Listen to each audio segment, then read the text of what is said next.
அமைச்சர்கள் சட்டமன்ற உறுப்பினர்கள் எல்லாம் வந்துட்டீங்களா? வந்துட்டோம் தலைவரே. சட்டமன்ற தேர்தல் நெருங்குது, ஆக ஞாபகம் இருக்கா? ஆமா தலைவரே. என்ன ஓமா தலைவரே, தேர்தல் நெருங்குதுன்னு நான் தான் வயிற்றுல நெருப்ப கட்டிட்டு இருக்கேன். நீங்க எல்லாம் ஜாலியா சென்னையிலேயே இருக்கீங்க. இல்லாகடா பாண்டிகளா ஐயா, ஒரு வாரம் கழிச்சு போயிடுவோம் ஐயா. ஒரு வாரம் வர சாருங்கெல்லாம் என்ன பண்ண போறீங்க?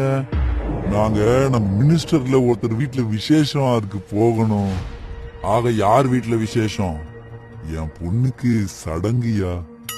ஆக உனக்கு 2 பசங்க தானே ஐயா? அது மனைவிக்கு பிறந்தது ஐயா, பொண்ணு துணைவிக்கு பிறந்தது ஐயா. நம்ம கட்சி கொள்கையை நல்லா ஃபாலோ பண்ற நீ.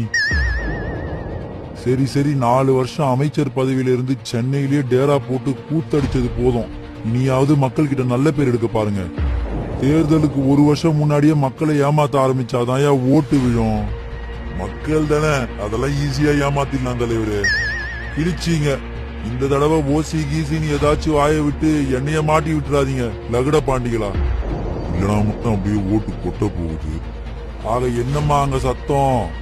பேசிக்கிட்டு இருக்கோம் ஐயா. மக்கள் பணத்துல 4 வருஷம் ஜாலியா இருந்தது போதும், போய் வேலைய பாருங்க. இவர் ஐபிஎல் பார்த்து ஜாலியா இருந்துட்டு நம்மள சொல்றாரு. சரி சரி, வாங்க போலாம்.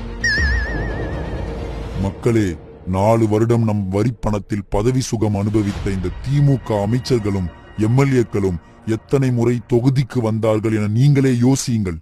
மாற்றத்துக்கான விதை உங்களிடமிருந்து துவங்கட்டும்.